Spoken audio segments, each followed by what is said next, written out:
गंवार और मॉडर्न बहू की वॉशिंग मशीन। देखो मालकिन, अगर आप चाहती हो कि मैं आपके घर के काम करूं तो मेरी तनख्वाह बढ़ा दो, वरना मैं तो चली। 6 महीने में मैं तेरी 2 बार सैलरी बढ़ा चुकी हूँ, अब नहीं बढ़ाने वाली मैं। ठीक है मालकिन, अगर आप मेरी सैलरी नहीं बढ़ाओगे तो मैं कल से काम पर नहीं आने वाली। सैलरी न बढ़ाने की वजह से शालू काम छोड़कर चली जाती है, जिसके बाद एकता अपने घर के काम के लिए नौकरानी को ढूंढती है, लेकिन उसे कोई भी ढंग की नौकरानी नहीं मिलती, जिसके चलते अब एकता की दोनों बहुओं कोमल और पूनम ही घर के ज्यादातर काम करती हैं। अरे निखिल बेटा, तेरी और कोमल की शादी को 1 महीना हो गया है, लेकिन तू अभी तक कोमल को कहीं घुमाने नहीं ले गया। आज तेरी छुट्टी है, चला जा और कोमल बहू को कहीं घुमाने के लिए ले जा। एक काम कर, तू उसे शॉपिंग पर ले जा। जब से शादी करके आई है तब से अपने गांव की साड़ियां ही पहन रही है। जाकर इसे कुछ नई साड़ी और शहर के कपड़े दिला ला। माँ जी, लेकिन हम अकेले नहीं जाएंगे, पूनम और उमेश भैया को भी साथ लेकर जाएंगे।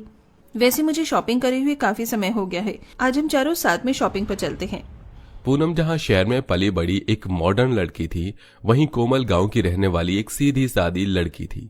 गांव में रहने की वजह से कोमल को शहर के बारे में ज्यादा कुछ खास पता नहीं था, इसलिए उसे छोटी मोटी चीजों को समझने में दिक्कत परेशानी आती रहती थी। कोमल, ये देखो, ये साड़ी कितनी सुंदर है ना, तुम इसे ले लो, ये रंग तुम पर बहुत अच्छा लगेगा। ये साड़ी सुंदर तो है, लेकिन कितने की है? ज्यादा नहीं, सिर्फ 18,000 रुपए की है। क्या 18,000? ये तो बहुत ज्यादा है। हमारे गांव में तो 18,000 में 1 मंजिल का मकान बन जाता है। कोमल, वो तुम्हारा गांव है और ये शहर है। गांव शहर में जमीन आसमान का फर्क होता है।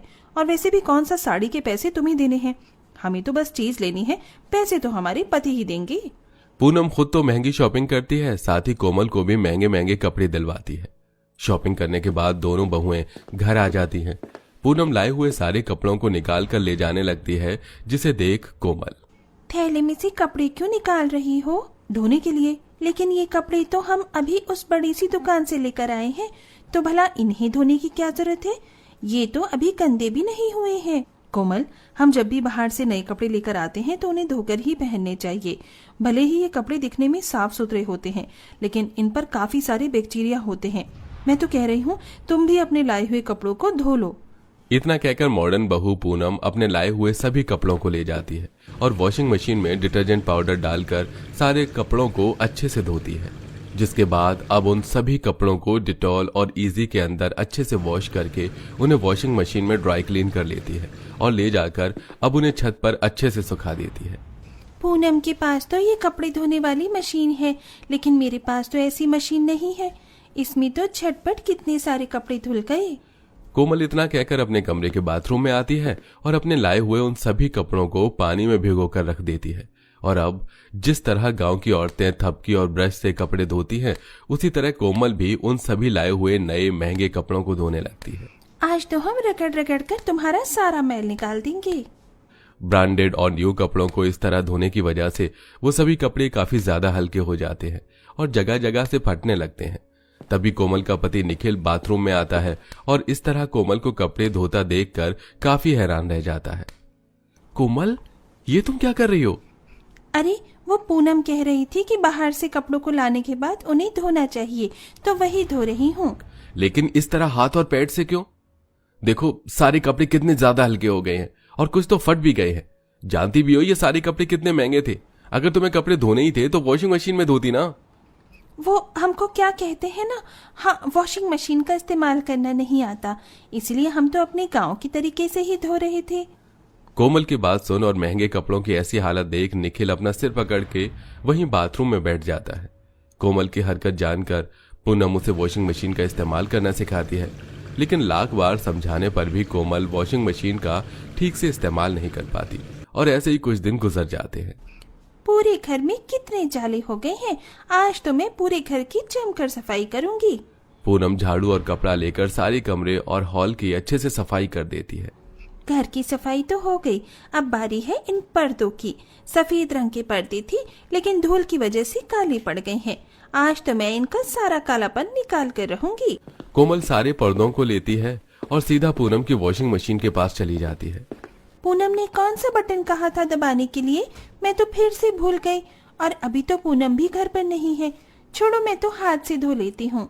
कोमल पर्दों को ले जाकर अपने गांव के तरीके से ही बैट और थपकी मार कर धोने लगती है, जिसके चलते उन पर्दों की हालत भी काफी खराब हो जाती है, जिसे देख कोमल की सास एकता, उस दिन तूने उन कपड़ों का सत्यानाश किया और आज इन पर्दों का। कितनी बार सिखाया है तुझे वॉशिंग मशीन का इस्तेमाल करना, लेकिन अभी तक तेरे दिमाग में बात बैठी नहीं क्या? अपनी सास के गुस्सा करने पर बेचारी कोमल उदास होकर अपने कमरे में चली जाती है। लेकिन इतनी जल्दी कहाँ इस गवार बहू की हरकतें कम होने वाली थी। अरे उमेश बेटा, ये तो वही शर्ट है ना जिस पर उस दिन मुझसे दाल गिर गई थी, लेकिन अब तो ये शर्ट बिल्कुल नई जैसी लग रही है। वो तो लगेगी ही ना माँ जी, क्योंकि इसे मैंने वॉशिंग मशीन में अच्छे से वॉश किया था, साथ ही अच्छे प्रोडक्ट का भी इस्तेमाल किया है। सच में वॉशिंग मशीन में गंदे से गंदे कपड़े भी धुलकर बिल्कुल नए कपड़े बन जाते हैं।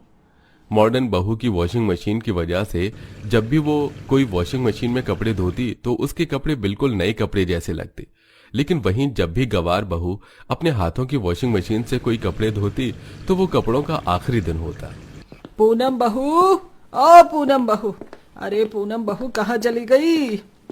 वो तो किसी काम से बाहर गई है। इसे भी अभी जाना था जब मुझे इसकी जरूरत थी। कुछ काम था क्या? आप मुझे बोल दीजिए, मैं कर दूंगी। ना बाबा ना, तू काम करने के बजाय बेकार देगी। आज शाम को मुझे सत्संग में जाना है, लेकिन जो साड़ी मुझे सत्संग में पहननी है वो काफी समय से अलमारी में रखी हुई थी, जिसके चलते उसमें से हल्की हल्की बदबू आ रही है। अगर पूनम बहू होती तो वो अपनी वॉशिंग मशीन से अच्छे से मेरी साड़ी को धो देती। तो माँ जी, मैं आपकी साड़ी धो देती हूँ। वैसे भी अभी तो सुबह का वक्त है और आपको तो शाम में सत्संग में जाना है। मैं इसे धोकर अच्छे से सुखाकर प्रेस करके आपको दे दूंगी। ठीक है, लेकिन आराम से, कहीं उन कपड़ों और पर्दों की तरह तू मेरी साड़ी का भी अंतिम संस्कार मत कर देना। कोमल बाथरूम में जाती है और टब, ब्रश और थपकी लेकर सीधा आंगन में आ जाती है। आज तो मैं माँ जी की साड़ी चमका दूंगी। अपने गांव के गवार तरीके से साड़ी धोने की वजह से एकता की साड़ी के अंदर से धागे निकलने लगते हैं। वहीं आंगन में इस तरह कपड़े धोने की वजह से आसपास के पड़ोस की औरतें कोमल पर हंसने लगती हैं। अरे ये कैसी गांव के गवार आकर बस गई हमारी सोसाइटी में। वो लोग कोमल पर हंस रहे होते हैं कि तभी एकता बाहर आती है। एकता जैसे ही अपनी साड़ी की ऐसी हालत देखती है तो वो अपने गुस्से पर काबू नहीं रख पाती। हे भगवान, ये क्या किया तूने? जानती भी है कि मेरी कितनी महंगी साड़ी थी। मैंने कहा था ना तुझे कि मेरी साड़ी को कोई नुकसान नहीं पहुंचना चाहिए। लेकिन माँ जी, हमारे गांव में तो ऐसे ही कपड़े धोते हैं। लगता है एकता तुम्हारी बहू को गांव और शहर का फर्क नहीं पता। और लेकर आओ गांव की बहू। एकता सभी के सामने अपनी बहू कोमल पर काफी ज्यादा चिल्लाती है और ऐसे ही कुछ दिन गुजर जाते हैं। आज निखिल के ऑफिस में एक बहुत बड़ी पार्टी होती है, लेकिन निखिल गलती से अपने बॉस रंजीत के कोट पर जूस गिरा देखता है, जिसे देख रंजीत, निखिल, ये तुमने क्या किया? जानते भी हो ये कोट कितना महंगा था। आज शाम को होने वाली मीटिंग में भी मुझे पहनना था यही। आई एम सॉरी सर, आप फिक्र मत करिए, मैं इसे जल्दी से ड्राई क्लीन करवा लाता हूँ। निखिल उसे कोट को सीधा अपने घर ले जाता है। अरे निखिल बेटा, तू इस वक्त, और ये कोट किसका है? निखिल अपनी माँ को सारी बात बताता है और उस कोट को सोफे पर रखकर चला जाता है। ये कोट तो उनके मालिक का है। अगर ये साफ नहीं हुआ तो वो इन्हें कहीं काम से ना निकाल दें।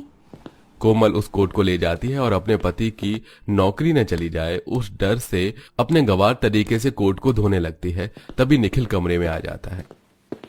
हे भगवान, कोमल तुम इंसान हो या जानवर? एक चीज कितनी बार समझाएं, फिर भी तुम वही गलती बार बार करती हो। क्या हालत कर दी तुमने कोट की? निखिल के चिल्लाने की आवाज सुनकर घर के बाकी लोग भी निकलकर कमरे में आ जाते हैं। मैं तो बस आपकी मदद करना चाहती थी। थैंक यू सो मच, तुमने मेरी बहुत अच्छी मदद की। न जाने अब क्या होगा। मेरी ही गलती थी कि मैं गवार लड़की को बहू बनाकर ले आई। सभी लोग कोमल पर इस तरह चिल्लाना पूनम को बिल्कुल भी अच्छा नहीं लगता। बस करिए आप लोग, कई दिनों से देख रही हूँ आप लोग कोमल पर बस चिल्लाए ही जा रहे हैं। अरे वो हमारी तरह शहर की नहीं बल्कि गांव की है, तो उसे वक्त लगेगा हर चीज को सीखने में। हमें भी तो लगा था, कोई भी माँ के पेट से सीख कर नहीं आता। मैं जानती हूँ कि मैंने कई बार गलती की है, लेकिन अब मैं ऐसा नहीं करूँगी। अब मैं सच में वॉशिंग मशीन का इस्तेमाल करना सीखूंगी।